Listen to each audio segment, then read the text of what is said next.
Well, the weekend almost here, which is a great time to maybe catch a movie. And we're going to take a look at some of the new films hitting screens with film critic Richard Crouse a little early this week. Richard, good to see you. Thanks so much for joining us. Thanks for having me. All right, first up on our list today, Ben Affleck stars in The Accountant 2. Yeah, this is the sequel to a movie that's almost 10 years old, The Accountant. I think came out in 2016.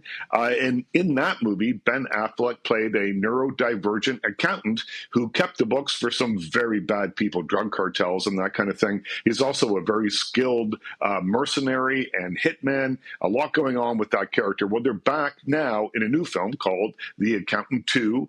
And the story is kind of complicated. Just know that it involves human trafficking, it involves financial crimes unit, and Ben Affleck as Christian Wolf, and playing his brother is John Bernthal, who's a new character to the franchise, and a very welcome one. It's the chemistry between those two actors that really lifts this movie off the page.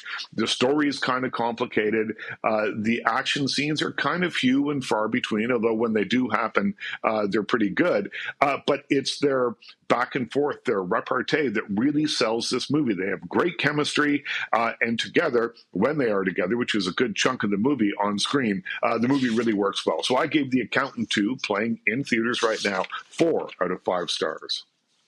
Watch the first so I can watch the second. You also described the Legend of Ochi as a fantasy film for the entire family. Mm-hmm. Yeah, this one is set in the Carpathian Mountains, and it's set in this little village where they fear these beasts called the Ochi that are fanged.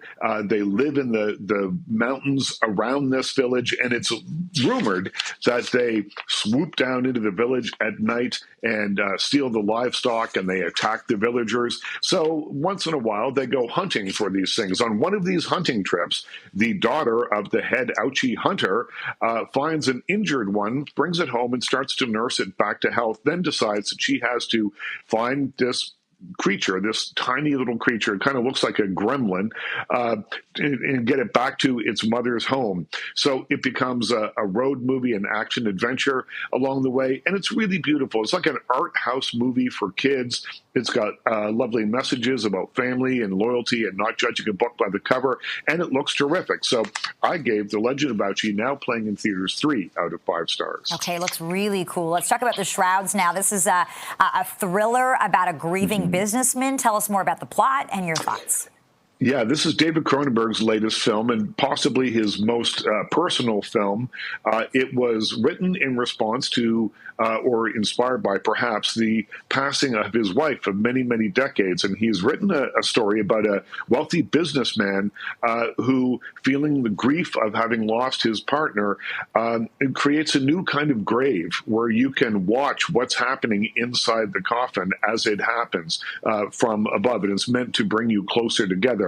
And there's more that happens. Guy Pearce is in here as a high-level hacker. There's some other intrigue that goes on. But this is a really interesting movie that examines the process of grief and the extent that people will go to kind of confront and confound that grief. And it is sometimes a bit queasy, sometimes a bit uneasy, but it's never less than fascinating. So I gave The Shrouds, which is now playing in theaters, 3.5 stars out of 5. All right, 3.5, not bad. And famous stoner comedians Cheech and Chong are back. What are they up to?